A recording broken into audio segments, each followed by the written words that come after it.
오늘 설교의 제목은 처음 신앙을 회복하자 하는 제목입니다. 예수님께서 이 땅에 오셔서 갈보리 언덕에서 십자가를 지시고 죽으시죠. 그런데 예수님께서 이제 바로 그 직전 그런 상황입니다. 그러니까 예수님께서 죽음이 기다리는 예루살렘으로 들어가시려고 결정을 하셨어요. 하지만 사실은 아직도 예수님 마음이 참 요동을 칩니다. 그 요동치는 마음 때문에 겟세마네 동산에서 땀방울이 핏방울이 되기까지 고뇌의 기도를 하신 후에 최후 결단을 하셨습니다. 그러므로 오늘 본문의 상황은 주님의 마음이 아닌 그런 상황입니다. 그런 마음으로 제자들에게 이제 앞으로 되어질 일 상황을 말씀을 해주시고 알려주시죠. 비참한 앞으로 일들, 예수님에게 십자가에서 결국 예수님이 죽게 되리라는 것을 제자들에게 알리셨습니다. 그런데 제자들은 참 속도 없습니다. 야고보와 요한의 어머니가 두 아들을 떡 데리고 오더니 예수님에게 부탁을 하는데 무슨 부탁을 하느냐? 주님 나라가 임할 때 우리나라로 치면 영의정과 좌의정 우리 두 아들 꼭 시켜달라는 부탁을 합니다. 제자들끼리 서로 누가 더 크냐, 누가 더 높으냐 하는 문제로 갈등하는 것도 참 심각한데 거기에다가 가족까지 동원해 가지고 이제 자리 싸움을 하는 그런 상황입니다. 그렇다면 그들은 혹시 정말로 그렇게 된다면 그들은 혹시 예수님의 영의정과 좌의정 자리는 차지할지 몰라도 주님의 마음을 얻는 데는 실패할 수밖에 없을 것입니다. 또한 종교에는 성공할지 몰라도 신앙에는 실패할 수밖에 없을 것입니다. 어느 순간부터 제자들은요, 신앙의 커다란 실패의 늪속으로 지금 빠져들고 있었던 것입니다. 실패의 늪속에 빠져드는 것은 신앙의 문제뿐만은 아니죠. 세상의 어느 것도 그렇게 되면 실패의 수렁에 빠지고 결국은 큰 어려움을 당하게 되어 있습니다. 그런 원리는 기업들에도 동일합니다. 성공하는 기업들의 8가지 습관이라는 책과 또 좋은 기업에서 위대한 기업으로 저자이면서 세계적인 경영학자 짐 콜린스는 강한 기업들이 왜 무너지게 되는가, 그리고 왜 그 기업들 중에 일부는 절대로 무너지지 않는가 하는 2가지 질문에 대해서 이 전문가가 10여 년 동안 연구를 깊게 합니다. 실제적으로 세계적으로 있는 이런저런 대단한 기업들을 연구를 많이 하고 10년 동안 연구한 성과를 내어놓습니다. 그것은 다음과 같았습니다. 한때 잘 나가던 세계적인 회사들이 실패하는 데에는 주로 5가지 과정을 거치더라는 것입니다. 그 중에 중요한 3가지는 이런 것입니다. 첫 번째 단계, 성공에 대한 지나친 오만 때문이더라는 것입니다. 어떤 제품이 사람들의 필요, 즉 니즈를 만족시키면 그 회사는 점점점 성장하기 시작합니다. 그리고 사람들의 그 필요는 좀처럼 변하지 않습니다. 3년 전에도 필요했던 것이고 지금도 필요하고 내년에도 또 필요할 것입니다. 이 필요한 것들은 변하지 않습니다. 때문에 어느 회사이든지 그 분야에 집중하면 탁월함을 유지할 수 있습니다. 하지만 문제가 있는 회사는 그때부터 오만이 찾아와 가지고 다른 분야를 기웃거리기 시작합니다. 그러는 동안에 새로운 경쟁자들이 갑자기 자기가 신경을 쓰지 못하고 이쪽에 기웃거리고 에너지를 쏟는 동안에 자기가 원래 전문적으로 했던 그 분야를 다른 기업들이 훅 치고 들어옵니다. 결국 그 경쟁자들은 사람들의 기본적인 니즈, 필요를 충족시키는데 아주 집중을 해버리죠. 들어온 기업들이. 여기에서 1차적인 위기가 찾아온다, 그렇게 그런 진단을 했습니다. 2번째 단계는요, 더 다시 말해서 영어로 하면 more예요. 이 더를 추구하기 시작한다는 것입니다. 기업이 일시적으로 성공을 거두게 되면 리더는요, 규모를 더 키우고 더 성장시키고 더 많은 수익을 내려고 한다는 것입니다. 물론 그것은 좋은 일이지요. 하지만 더 많은 것을 지나치게 그리고 자주 추구하고자 하는 이러한 행동은 별로 경쟁력이 없는 분야에로까지 도를 넘어서 팔을 뻗기 시작합니다. 그리고는 결국 그것이 리스크가 된다는 것이 두 번째입니다. 세 번째 단계는요, 그 리스크를 부정하기 시작합니다. 분명히 문제가 있습니다, 기업에. 그런데 그걸 부정하기 시작해요. 수익성이 있던 어떤 분야의 성장이 주춤할 때가 되면 아주 형편없는 실적을 내는 기간이 생긴다는 것입니다. 그런데 문제가 되는 회사들은 그때에도 그것을 단순히 일시적인 현상으로 결론을 내린다는 것입니다. 그러다가 마침내 암담한 현실이 드러나면 어떤 리더는요, 희한한 방법을 동원해 가지고 그런 문제되는 것을 덮어버리려고, 문제 없는 것처럼 사람들에게 드러나지 않도록 덮으려고 한다는 것입니다. 그 후부터 회사는 점점점 수렁에 빠지고 결국은 마지막을 향해 달린다라고 그는 진단을 했습니다. 이처럼 실패하는 기업들은 몇 단계를 거치면서 결국은 최후를 맞이한다는 것이 짐 콜린스의 진단입니다. 그러므로 탁월한 기업은 그런 단계를 맞이했을 때 그것을 벗어나는 전략을 세운다는 것입니다. 그리고 그들이 가장 집중하는 건 뭐냐? 초심을 되찾는 것이라는 것입니다. 그렇게 되면, 초심을 되찾게 되면 결코 무너지지 않는 기업이 될 수 있다는 것입니다. 그런 점에서는 우리 신앙도 마찬가지입니다. 우리는 자신의 신앙을 자꾸 돌아볼 줄 아는 사람이 건강한 신앙인이 될 수 있는 것입니다. 한국 교회가 사회로부터 지탄을 받고 있습니다. 그 이유는 자꾸 자신을 돌아보지 않기 때문입니다. 많은 사람들이 신앙생활을 하면서 주변으로부터 존경을 받지 못합니다. 그것은 자꾸 자신을 돌아보는 데 시간을 들이지 않기 때문인 것입니다. 그러나 어떤 문제가 생길 때 또는 시간이 지나갈 때마다 어떤 계기가 있을 때마다 자신을 돌아보아 초심을 되찾으면 될 줄 믿습니다. 오늘 본문은 그런 점에서 우리에게 아주 귀한 교훈을 주고 있습니다. 예수님의 제자들은 처음에는 참으로 훌륭한 출발을 처음에는 했습니다. 그 처음 출발에 대해서 마태복음 4장은 아주 구체적으로 기록을 하고 있습니다. 예수님께서 갈릴리 해변에서 두 형제를 처음에 만나죠. 베드로와 안드레였습니다.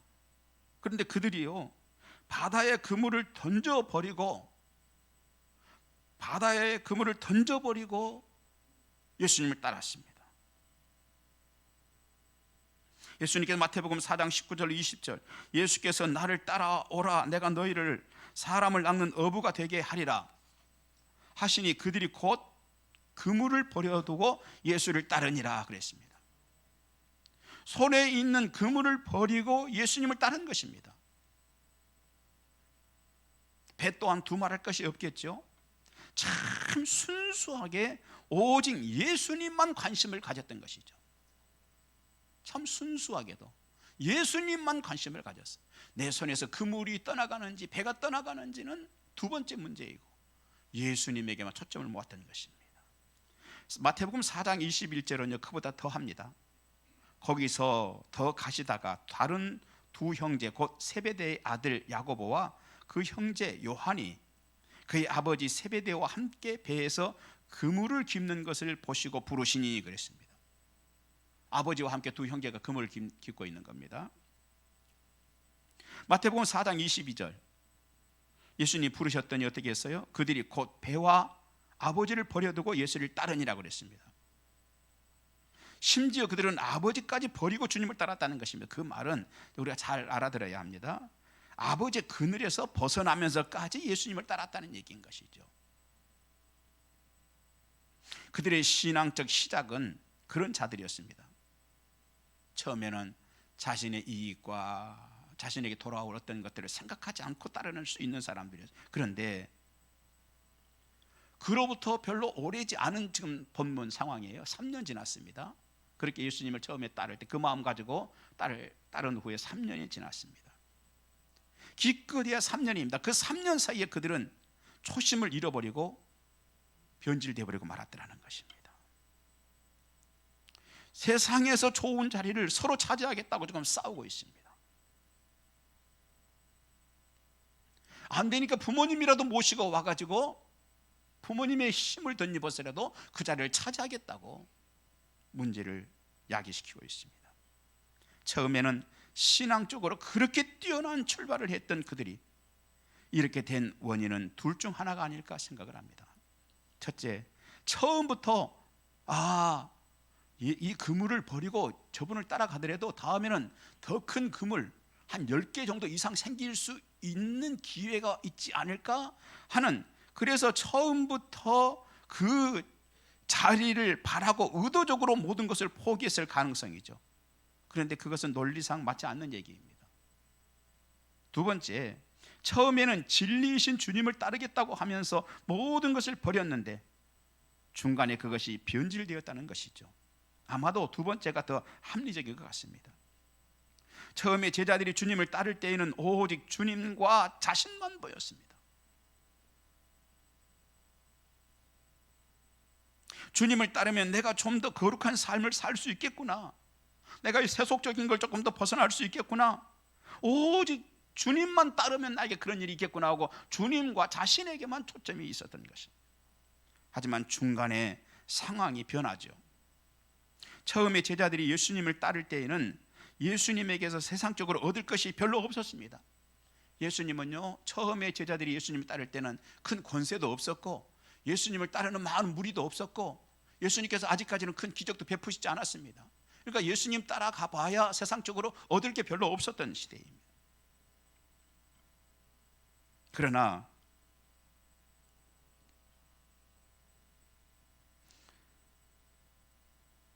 영적인 것만 생각할 수밖에 없었던 시대이죠, 처음에는.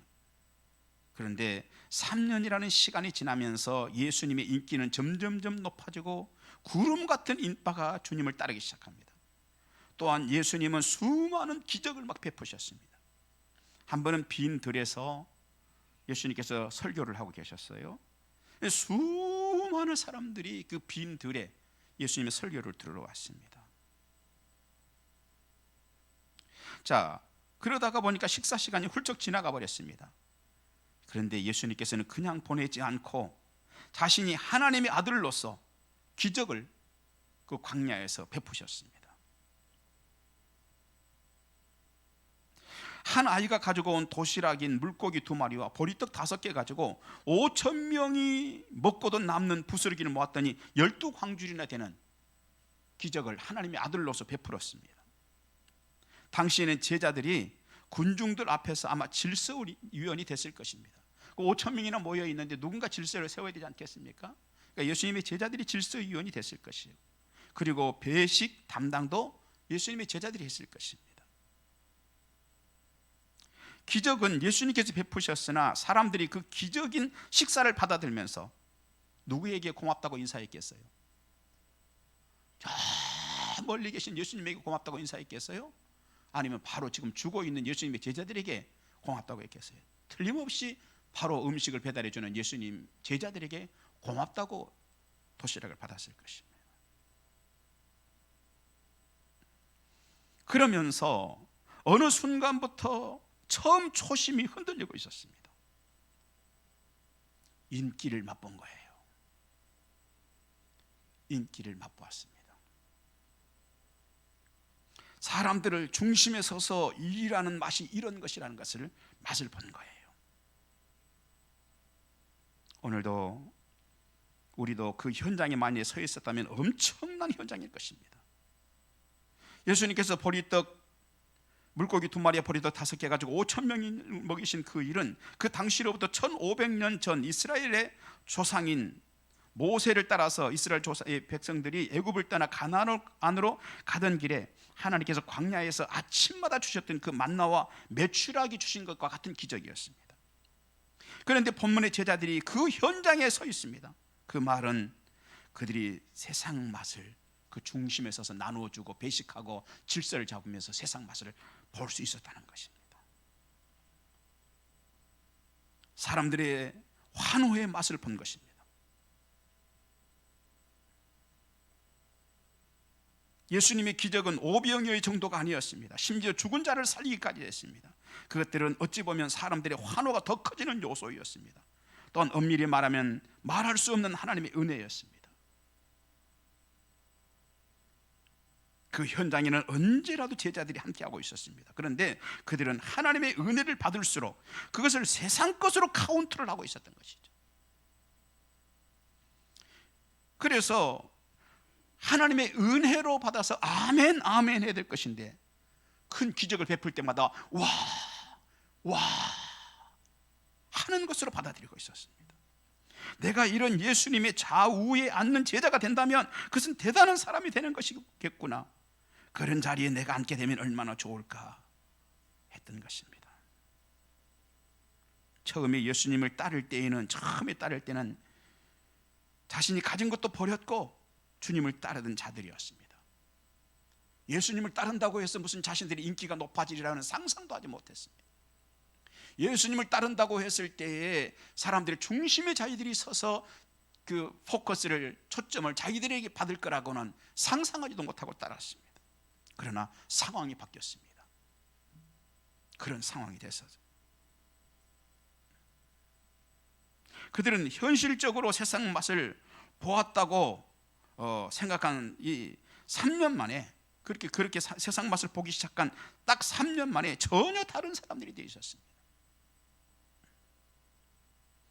예수님을 따르던 때 처음에 그 방향에서 돌아서서 전혀 엉뚱한 반대 방향으로 가 있었던 것입니다. 이전에 버리고 따랐던 것을 다시 인생 목적으로 삼기 시작했습니다. 그것을 우리는 이렇게 말할 수 있습니다. 처음에 그 순수를 잃어버린 것이다 라고 말할 수 있습니다. 아니, 어쩌면 그들은 지금까지 주님을 따르긴 따랐으나 진정으로 주님을 따른다는 것이 뭘 의미하는 바를 알지 못했을 수도 있습니다. 그래서 급기야는 처음에 버렸던 그 욕심을 다시 주워들고 더 큰 욕심을 채우기 위해서로 싸우고 있는 것입니다. 오늘날도 우리가 예수를 처음 믿게 되면 오직 하나님 앞에 서게 되죠.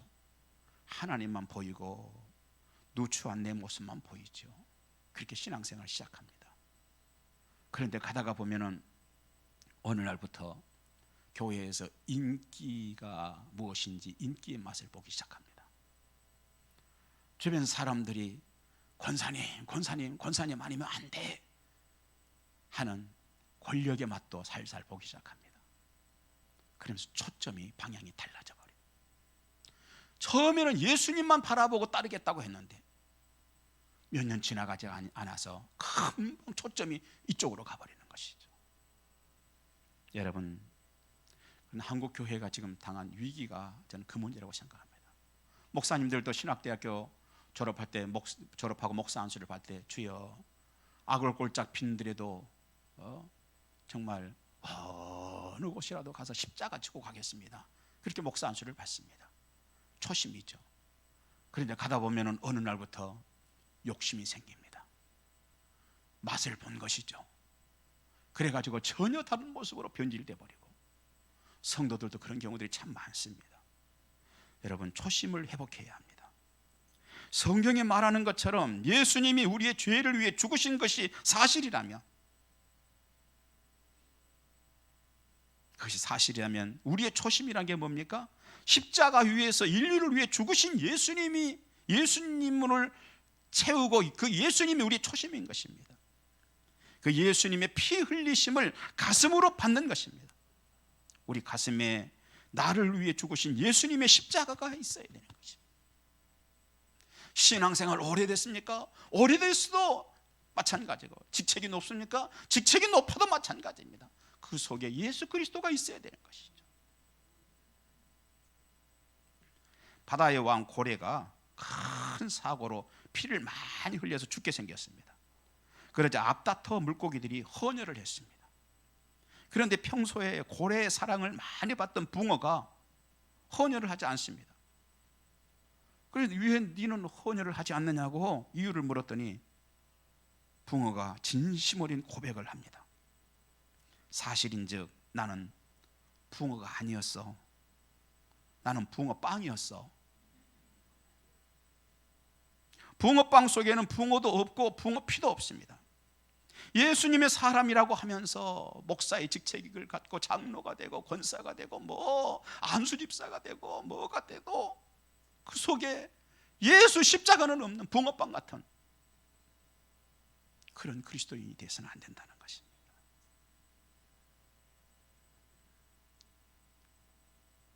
오늘 우리의 삶에서 우리를 위해 죽어주신 예수님의 십자가를 헛되게 하지 말아야 합니다.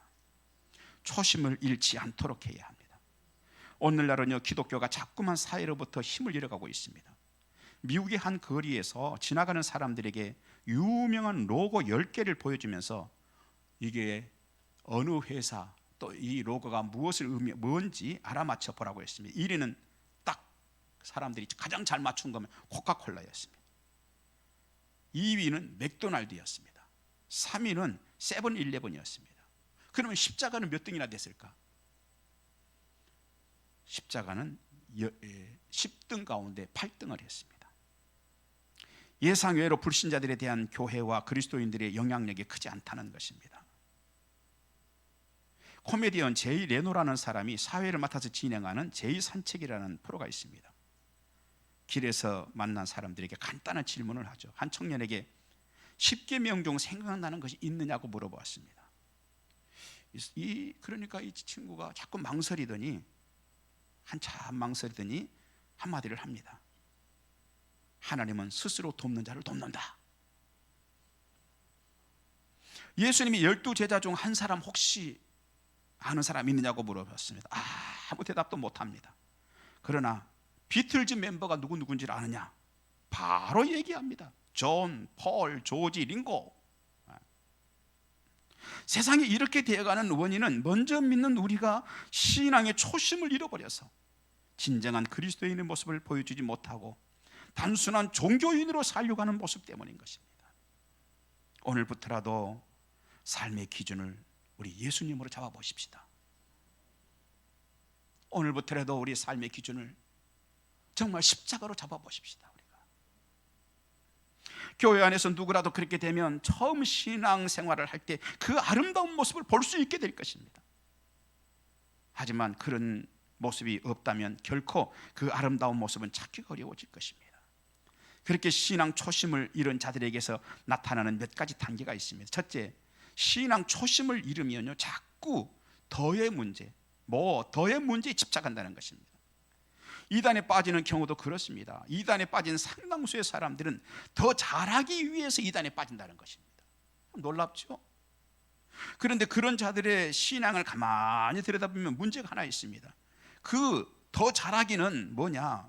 하나님의 만족을 더 잘 시키기 위함이 아니라 사실은 자기 만족을 더 시키기 위해서 그것이 훨씬 더 많다는 것입니다.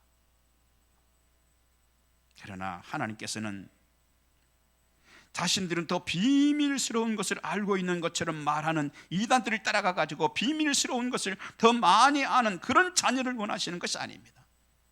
오히려 진실에 보려고 노력하는 자녀들을 원하십니다. 그리고 있는 모습 그대로의 자녀를 원하십니다. 그것이면 어느 아버지라도 만족해야 합니다. 두 번째, 어떤 일이 일어나냐? 신앙 초심을 잃으면 리스크를 부정하기 시작한다는 것입니다. 즉 나의 허물을 정당화하기 시작합니다. 그러면 생각합니다. 누구나 다 그렇지 나만 그러는 것은 아니잖아 하는 생각으로 나의 영적 리스크를 부정하기 시작합니다. 심지어는 나는 상당히 괜찮은 사람이고 남이 문제라는 생각까지 합니다. 그래서 팀장이 그럴 수가 있느냐고 화를 냅니다. 바나바가 그렇게 해도 되는 것이냐고 따집니다. 그리고 심지어는 교회의 책임이다. 교회가 왜 이러는지 모르겠다라고 얘기를 합니다. 오늘 본문의 제자들 모습 속에서 그것을 우리가 지금 읽고 있는 것입니다. 자기 리스크를 보지 않는다는 거예요. 문제는 그렇게 되면 종교적인 성공을 할 수 있을지 모릅니다. 교회 안에서 장로님도 될 수 있고 종교적으로 권사님도 될 수 있고 좌우편에 차지할 수 있을지 몰라도 주님의 마음을 얻을 수는 없다는 것입니다. 제자들은 처음에 분명히 모든 것을 버리면서 예수님의 마음을 얻으려고 했습니다. 하지만 나중에는 그것이 이상하게 변질됩니다. 그래서 처음에 그렇게 버려버렸던 그것 가운데 더 큰 것을 주어들기 위해서 서로 싸웁니다. 결국 예수님이 좌우편에 앉겠다는 얘기가 뭐죠? 그렇게 되면은 이 다음에 그물을 가져도 더 큰 그물을 가질 수 있겠구나. 사람들에게 박수를 받아도 더 많이 받을 수 있겠구나. 거기 있다 보면은 배를 가져도 이전 거는 게임이 안 되는 큰 배를 가질 수도 있을지 몰라. 결국 그런 거 아니겠어요? 그리고 그걸 주워들고 서로 싸우는 모습입니다. 사실 기업도 처음 마음과 자세를 가지고 끝까지 가기가 쉽지 않습니다. 중간에 변질될 요소들이 너무 많기 때문입니다.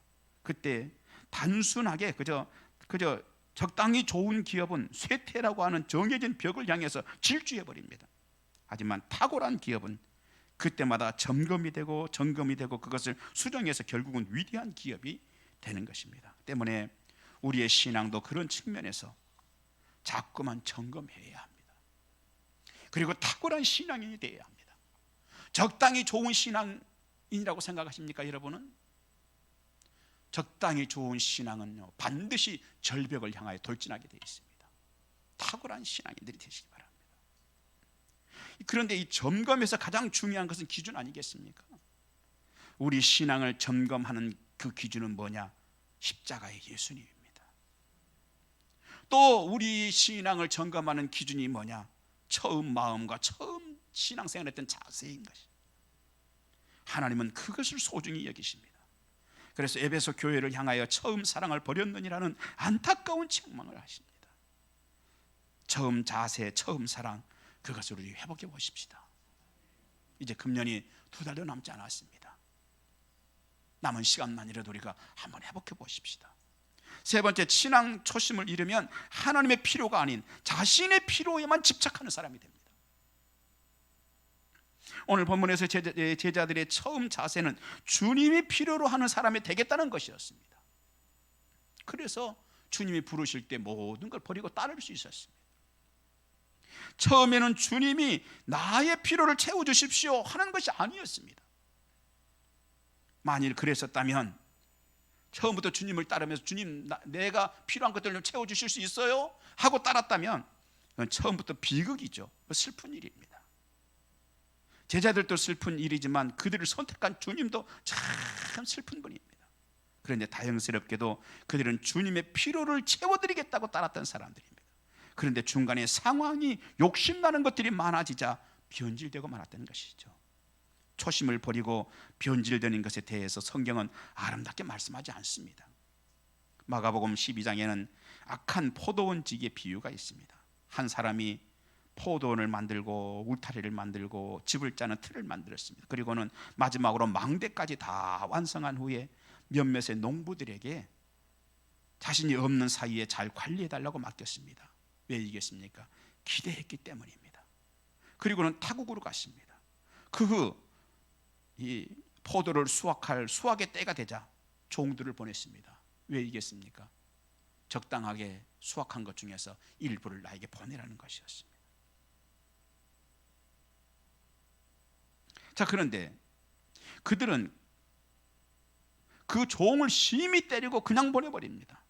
이어서 주인은 다른 종을 보냈지만 그의 머리에 상처를 내고 능욕을 해서 쫓아보냅니다. 그러자 주인은 또 다른 종을 보냈습니다. 그랬더니 이번에는 그를 죽이고 그 외에 많은 종들을 때리고 더러는 죽이기까지 했습니다. 이제 남은 사람은 주인의 아들 한 명입니다. 그래서 그 소중한 아들을 보냈습니다. 그랬더니 이 사람들이 뭐라고 그래요? 이는 그 상속자인이 죽여버리고 그 유산이 우리 것이 되도록 하자. 주인이 처음에 자신들에게 그 귀한 것을 맡길 때에는 감지덕지했을 것입니다. 아이고, 나 같은 것이 집사라니요. 아유, 나 같은 게 성가대라니요.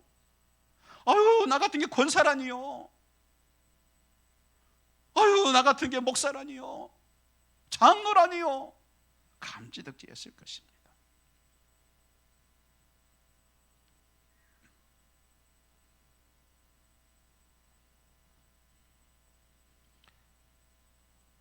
하지만 중간에 많은 수확이 생기는 상황이 생기자 초심을 잃었습니다.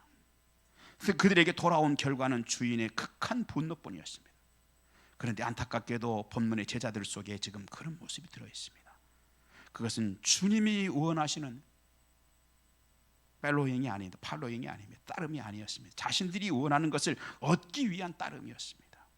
물론 오늘을 살고 있는 우리는 인생 전체를 들이며 따랐던 당시 제자들과는 다른 것이 사실입니다.